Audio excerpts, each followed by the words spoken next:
ट्यूशनवा जवन पढ़वलस उहे यार हो गई। ट्यूशनवा जवन पढ़वलस उहे यार हो गई।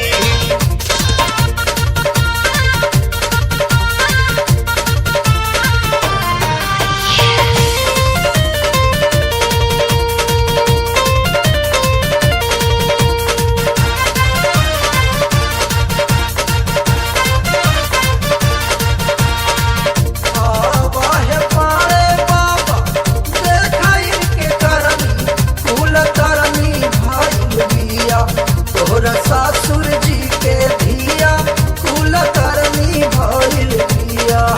अरे खिड़की से एक दिन देखनी लुका के आई लव यू कहली गरबा लगा